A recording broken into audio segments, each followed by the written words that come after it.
I like when Celaena first arrives and Chaol tells her the king wants us here, and Celaena responds with, I hope His Majesty has a decent spread of food for me to eat while I'm being interrogated. Baby loves to eat. She loves to eat.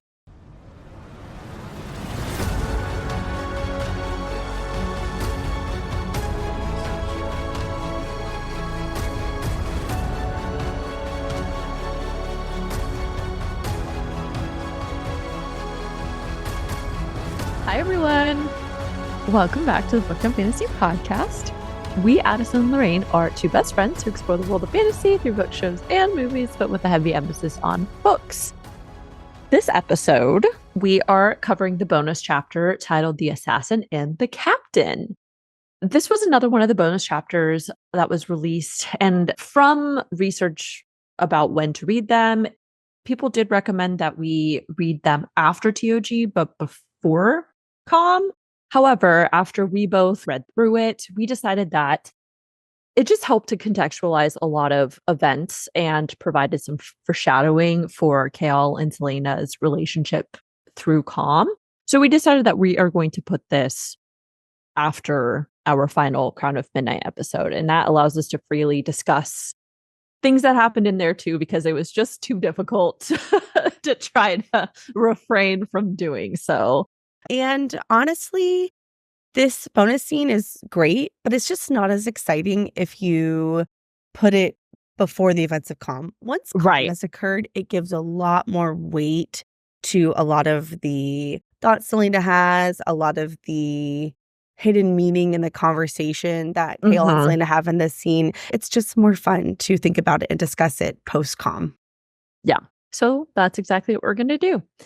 We will be backdating it though. So if you are looking through all of our episodes, again, it will come after that final Crown of Midnight episode.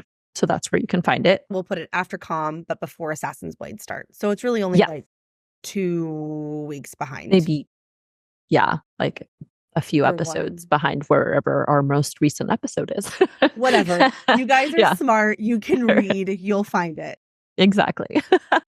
I did think that this little chapter, as short as it was really cute. Again, we get a little more Celaena and Chaol action. We see Chaol looking out for Celaena, and he really worries about her while she goes off on her very first mission as the King's champion. Well, you know, I've always been Team Chaol, so of course I was absolutely delighted to get more Chaol time. Of course you were. I was too, though. It was cute. Again, because of Crown of Midnight, I think. So as a quick reminder, we are going to have spoilers in this episode. So just make sure that you've read both Throne of Glass and Crown of Midnight before you start listening to this. A heavy warning. We will have spoilers. Please. We are going to talk about major events that happened in Com. Okay. It's not just like a little hint of a spoiler, big events. So if you have not finished Com, stop listening right now and come back when you finish it. Plus, you'll just actually enjoy this episode more if you finish Com. Exactly. Furthermore, we would like to remind everyone that this is an adult podcast where we will have explicit conversations, explicit language, or potentially triggering topics may be discussed, so please be mindful of that and adjust accordingly. Before we get started with our summary and our analysis per usual, we will include the link for the bonus chapter in our show notes. And then just a quick note. So it is on the Throne of Glass wiki, like fandom page that exists out there. Now, when you first go on that page, we didn't know it was there. We kept finding references to it on Reddit. We'd look at the page and we'd be like, where the fuck is this story? It is not here. It does not exist. Everybody lied to us. No, literally, guys. I think it was like at post-recording, we were trying to figure out how to fit this all in and where to put it. And we had like a very lengthy discussion. And we probably spent about 45 minutes scouring the internet for these. And then every 5 minutes, Lane and I would be like, oh, God, it sent us back to its wiki page. Why does it keep sending us here if it's not posted? It literally wasn't until this morning of the recording that Lorraine was like, oh, I found it on there. It's this tiny little white bar and these little blue letters that say read full story here.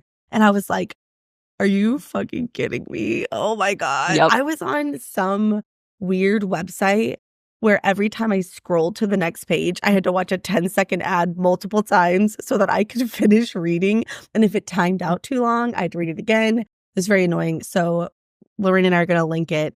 This one is just nice, clean, easy visual graphic for you. Yes. With no ads or anything, but we promise it's on there. Yeah. Just when you find the title, there's like a little table that kind of outlines bonus chapters, all the stories, and all the books within the Throne of Glass series. You'll see the title, The Assassin, the Princess, when you click on that link. And off to the right side, in like Addison said, very tiny letters, it'll say show full story, and you click on it and it'll expand the story out for you. So now you know it's there. Okay. So moving into the episode, we will continue with a quick chapter summary with the book report. Then we'll deep dive with an analysis. And then, per usual, we'll do our favorite moments at the end as well. Also, if you enjoy the podcast and you like to support the show, please follow and subscribe. This way, you'll always be up to date when new episodes drop, and that helps us on the podcast platforms. So, without further ado, Addison, please give us the book report for the summary. Happily, but also not, because I'm still so seething mad about finding the freaking story. But nevertheless, never let it be said we do not toil in service of our listeners. Okay, we love you guys. Yes. I could not do this if I did not love you guys. All right. Similar to how we conduct tab book reports, because this is one scene, there's obviously no chapters, so it's just going to be a summary of the entire very minuscule short story. Here we go.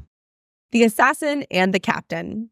Chaol anxiously awaits at the castle gates for Celaena to return from her first official mission as a king's champion. She arrives at the gate and he is displeased that she is 3 days late.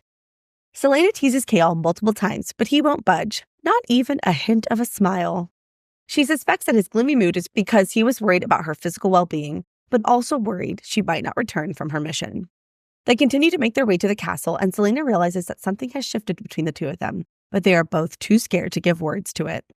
Once they reach the front gates of the castle, Celaena reminds herself that she needs to maintain absolute confidence and arrogance, her most beloved masks, in her meeting with the king.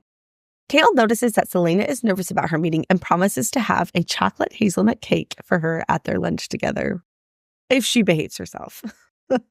Which, has Celaena ever been known to behave herself? Probably not. Celaena tells Chaol she missed him, but Chaol, of course, can't quite bring himself to tell her he missed her too, and instead responds with, "It was boring as hell without you."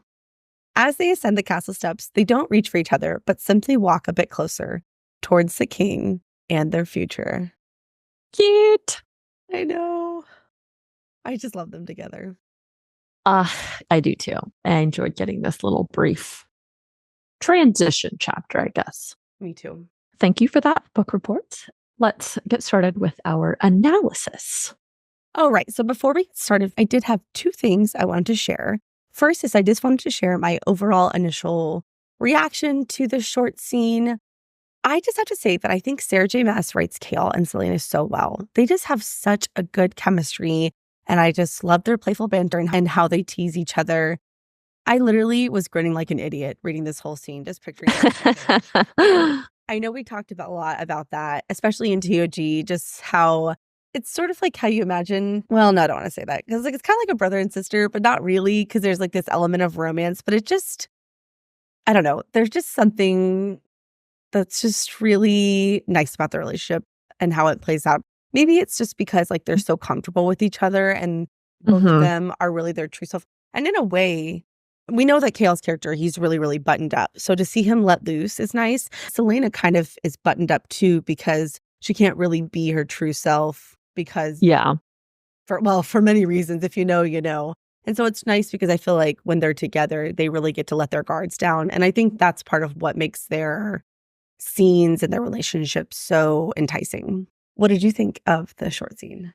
I agree. I think it was just a nice little transition to shift and demonstrate how their relationship has progressed and then also changed, I think, after she's become the King's Champion. I think by the end of Throne of Glass, we see that Chaol really cares for Celaena when he tries to save her and everything, and with her final duel with Cain. But we also know that there is this underlying tension because he's the king's captain of the guard and Celaena is an assassin, right? And so to see the dissolving of some of those barriers and know they're attempting to set aside those versions of themselves so that they can kind of explore this relationship together. I think so too. Yeah. Like they're able to step outside of their respective roles and really Mhm. unmask, so to speak. Yes. Mhm. Yeah, I agree. And then the second thing is I just want to clarify where this falls chronologically in the timeline. Obviously, as Lorraine said, it does fall between the events of TOG and COM. We do get a little bit more insight into the very, very specifics of the timeline in the short story. So it's been 1 to 2 months since she's been made the King's Champion. She mentions in this scene that it took her a few weeks to recover from the injuries that King gave her in the final duel. And this is the very first mission she has been sent on once she has recovered. So we can presume that it's probably end of January, early February, because we know that the final duel was right after Yulmus. And then obviously a couple of weeks to recover. So end of January, early February feels about right for where this takes place. It Mhm. does take place before the opening chapter of COM. Yeah. This was, like she said, her very first mission that she went on as King's Champion, which is interesting because I don't remember if I'm just forgetting, but I felt like the mission that we started off on in COM was one of her earlier ones, but I It guess it was. wasn't. It was. Okay. But I Mhm. guess it wasn't the very first one. So that was an interesting clarification, I guess, to make about how much she's done in her new role. So let's get into the nitty gritty of the actual story itself. So obviously, we start off with Celaena, who's just arrived back from her first mission as the King's Champion. Chaol chastises her for being 3 days late, but Celaena attempts to joke as she asks what sort of punishment will befall her for her tardiness. Celaena asks how long he would have given her before sending a search party out, and Chaol says a week, though he adds that the news of Sir Carlin's death reached them fairly quickly. They continue exchanging a few biting words, and Celaena wonders if, quote, he'd somehow forgotten until now, as if the Yule Miss Ball and the duel with Cain had made him think she was someone else, someone harmless, a wolf with no fangs. That quote was interesting to me because we know Celaena and Chaol are beginning to explore their relationship together. When Throne of Glass ended, she had broken up with Dorian and told Chaol about this, and it seems like they were on good terms with each other. But we know, as I stated earlier, that Chaol had a little bit of distance and kind of a wall that he'd put between himself and Celaena, Mhm. knowing that she's an assassin and he has his role as a loyal captain of the guard for the King of Waterland. Yeah, that sentiment is echoed so often in Throne of Glass. A lot of Kale's internal thoughts about Celaena are that on the surface, she's this young, beautiful girl, almost tragic figure because of her time in Endovier, but he's always just Mhm. waiting. Like the beast within, the feral rage within is just lurking, lurking, lurking. And I think that quote echoes that sentiment, right? That as the relationship develops in TOG, I think he and Dorian both kind of forget that she is highly, highly lethal and a trained assassin, you know? Yeah. And I think we see Dorian and Chaol both struggle with that in the beginning of COM, especially when Celaena comes in from her mission and she throws the severed head and they're both like they're gonna fight. And you're like, what did you think my job was? I was Right. literally brought here. You brought me here to be an assassin. I also want to call attention to when Celaena first arrives and she sees Chaol. She notices that he's wearing his signature sword with the eagle-shaped pommel, and Mm. she thinks to herself, at least he was now using this blade. After killing Cain at the duel, he hadn't worn it for the few weeks it had taken her to recover from her injuries. When she'd left last month, he'd still been using another blade, still had those shadows in his bronze eyes. I just want to call attention to this because we talked a lot about this in TOG and COM that Kill has a deep sense of morality, and he's really Mhm. troubled by his role in killing Cain, despite the fact that Cain was actually evil and literally trying to murder Celaena, right? His killing of Mhm. Cain was totally justified. And I think this just echoes that sentiment. Of course, we see as COM progresses, Chaol totally recovers from this, and it's not really mentioned Yeah. again after the first couple chapters. But I did want to point it out here just because I think it adds to his character development. And I think we've talked about this a few other times. Again, Lauren and I have never read the series. We don't know any spoilers, but before we started reading the series, we were people who existed with social media. And so I had this mental picture of how the fandom feels about Chaol, and it's that people hate Chaol. And so Yeah. I keep waiting as we continue to read. I'm like, what did Chaol do that's so bad? And of course, we talked about it in Calm with everything that went down with Nehemia. I still don't quite understand why everyone hates Chaol so much. And so Right. for me, I'm like, he's such a good person, you know? So I don't know. Obviously, I am totally saying I reserve the right to change my mind as we read. And if Chaol does some sketchy shit, then maybe I'll hate him too. But I really love Chaol, and I don't hate him based off of TOG or Calm. Yeah. Well, you know me, I've been on Team Dorian for a while, but obviously that dream was crushed by the end of TOG. He's not endgame, but it seems like Chaol is not either. However, I did really grow to like Chaol through Crown of Midnight.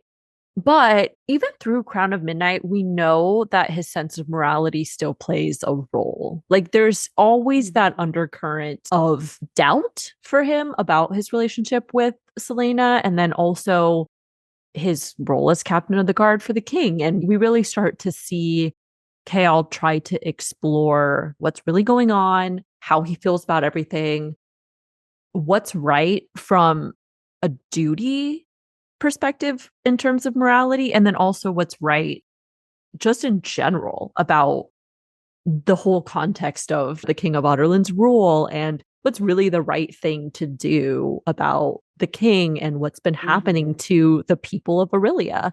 So, and I think as we continue to read further into this series, that is going to be a huge, huge plot point for Chaol's character, right?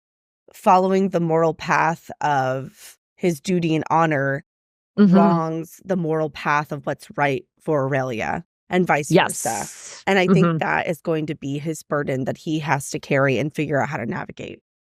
Yeah. But anyways, just to continue on with the story, that was a nice insight, like you said, into Chaol and how he's worked through that experience, because it was very jarring for him. And he spent a decent amount of time feeling really guilty about Kane's death and what he did. So to continue on, Chaol then informs Celaena she's supposed to meet with the king to show proof of her assignment. Celaena asks for some details to better gauge how, quote, candid she should be, and they end up bickering a little bit more. I felt like this small sequence of bickering was a little bit tense, but Celaena does realize that Chaol's tenseness was really out of his concern for Celaena's safety, not so much about the fact that she is an assassin, because like we talked about, that is a point of contention for the relationship. But we see now that Chaol's feelings for Celaena as a person have overtaken his wariness about Celaena as an assassin. And he does really grow to care about her safety, even if he knows that she is extremely skilled. And I think that sentiment is echoed in Calm too. Remember when she comes back from her mission with Lord Nerol and they're down in the sewers and they have that conversation and he's like, I care about you. I worry about you. I always will. Yes. And I think this is the beginning seeds of that, right? Is even though he knows she's capable, as you said, he's very worried that something could happen to her, which is fair. I mean, even the best of the best can get taken by surprise. And I think this is like Chaol cares for her a lot more than even he realizes. I think so too. Yeah. Because he says, I would have, done what I needed to do, which are kind of like, oh, okay. So you're willing to cross some lines then, Chaol, in order to protect Celaena? Oh, he's going to cross all the lines in Calm. I know. Every line of Celaena's body. True. Anyways, so Celaena puts back on her general mask of confidence and arrogance. And Chaol seems to sense this and states, you must be nervous as hell if you're resorting to taunting me. This gives Celaena some pause, and though she wasn't going to let Chaol see her fears, she says, you know my history with His Majesty. Chaol gives her some advice for how to behave and then promises, if you're well behaved, I'll have a chocolate hazelnut cake sent to your rooms during our lunch. And again, this is just more evidence of the fact that Chaol really sees Celaena underneath this mask that she presents when she is in her assassin mode. He knows what Celaena has experienced. As we see in Crown of Midnight, Celaena really opens up to him on a much deeper level about what really happened during her time in Endovier, and also, what the situation was with her family and the King of Ireland's conquest and everything. Yeah. I also want to point out that as Chaol informs her that the king wants to see her, and she starts asking him questions. She says, "Who else will be there?" And he asks, "What concern is it to you?" And then Celaena thinks to herself, every detail of that meeting was a concern, especially Chaol with his 2 keen eyes and his ability to sniff out even the widest of lies from her. So when you're reading this, right. it's clearly indicative that Celaena is hiding something. And of course, if you haven't read Calm yet, you're like, oh my God, what does she mean by that? Obviously, because we had the superior knowledge of having read Calm, we know that it's because Celaena is not really killing her target. Yes. That's right. And that's why she's worried. That's why she asked Chaol that question. Who else is going to be there? Because she's worried that someone might know what Sir Carlin's supposed to look like and may be able to suss out her ruse. And she's also worried that Chaol, because he's so keen-eyed and sharp, he may realize what she's doing. So I thought that was a nice little seed of that. And of course, that's revealed very early on in Calm, so it's not like this big aha. But I did think that was really interesting. Oh, that's very true. I also liked that as they're continuing to make their way to the king and they ascend the stairs, Celaena is continuing to joke with Chaol, and he won't play ball. And she asks him, "A month without me, and you've already returned to taking me seriously. We're back to that." She then thinks she hadn't realized just how deep the questions ran until he had stopped walking. For a moment, they just looked at each other, a moment during which she remembered the day after the duel when he'd held her. Not a captain holding an assassin or a friend holding a friend, but a man holding a woman. And of course, it's speculated in TOG, and as the events of Calm are revealed, that there are seeds of a blossoming romance between the two of them. And this is just foreshadowing for that in Calm. That moment that they shared in the final duel really changed a lot for her relationship with Dorian and Chaol. I am mad at Dorian because he did nothing, but Chaol did. But all of that trauma really bonded Chaol and Celaena. And I think this quote is a call out to that. Then again, foreshadowing for how the relationship develops in Calm. And yeah, I just thought that was interesting. It's a very major shift, as we've talked about, and how Chaol perceives his relationship with Celaena, because even when she makes the comment earlier about how long would you would have given me, and he's like, I would have given you a week. And then she's also making references to how he's constantly spying on her, but it's not really spying. She's like, Chaol's just trying to ensure that I'm safe, and that despite me being a badass assassin, he always has her back and is looking out for her. And I think this context makes it interesting as well in the events surrounding Nehemia's death too. Because Celaena had gone off the rails with Archer's ruse and was so mad at him. And there wasn't a ton of information about what Chaol was actually doing to try to protect Nehemia after learning from the king that he wants to meet her and stuff. We knew he was like leaving some cards, but I think this little bit of info does provide some context for that as well, and seems to signify that I think Chaol did really do as much as he could to protect not only Celaena, but anybody he's supposed to kind of be watching over as well. And that includes Nehemia. And so it kind of makes that sequence of events a little more sad, because Celaena was so angry at him and she didn't feel like he was doing what he needed to do, or like he could have done more and everything. But I think Chaol probably did really do as much as he could have without alerting the king or causing suspicion from the king. It was a very difficult situation for him to navigate. So I completely agree with that. Yeah. And the last thing I wanted to say about this scene and Celaena's overall character is that when she's thinking about her meeting with the king, she reminds herself, absolute confidence, absolute arrogance, her best shields and most beloved masks. This comes as no surprise to us, as we are now 3 books in with Celaena, and we know this is pretty indicative of her character. But I did just want to say, for a mass first connection, not really a spoiler, so no worries, but it does remind me a lot of Bryce from Crescent City. for those of you who have not read Crescent City, Bryce is the main character. That's all I'm going to say. But we know that Bryce's character, she's very arrogant and confident, and she uses that as a shield in a lot of situations. Lorraine and I are knee deep in Crescent City. Well, actually, somehow she was really behind, so she beat me. So she just finished it, and I'm about a third of the way to the third book. But those characters, there's a lot of overlap. And so someday I hope that Celaena and Bryce can meet each other, because I think that would be very fun and very interesting. But yep, that's true. I hadn't really made that connection yet, but there is a lot of parallel between Celaena and Bryce in many ways. So really they're both is. they both put on a front, but they're super smart. They can get shit done. They're very, well trained, very independent, and very loyal too. They do what they can to protect people, even if they're not always honest with them about what they're doing. So they're both really forces to be reckoned with. I agree. And of course, with the chocolate hazelnut cake situation, we know Celaena loves to eat. She was pork and chocolates and all kinds of stuff like throughout Throne of Glass. And eating cake is kind of her and Chaol's thing. So it is. It chocolate cute. Cake specifically. It is cute. Yes. Mm-hmm. She ultimately does accept this lunch invite, and she admits, "I missed you." Cute. Chaol pauses, and as he continues looking at her without faltering or looking around, he says, "It was boring as hell without you."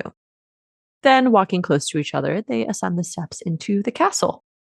And that pretty much concludes the analysis portion of this short bonus chapter. So now we'll just share a couple of our favorite moments, and that'll take us through and that wraps up our episode on the chapter. So for those of you listening, the reason why we're stumbling over ourselves is because normally our recordings take 3 to 5 hours, depending.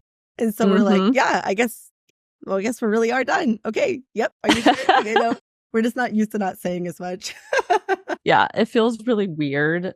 And again, also, we're a little thrown off because at first we're like, oh, we're going to put these like after TOG, but then we read them and we're like, wait, okay, that leaves us really with very little to say about these chapters. Yeah.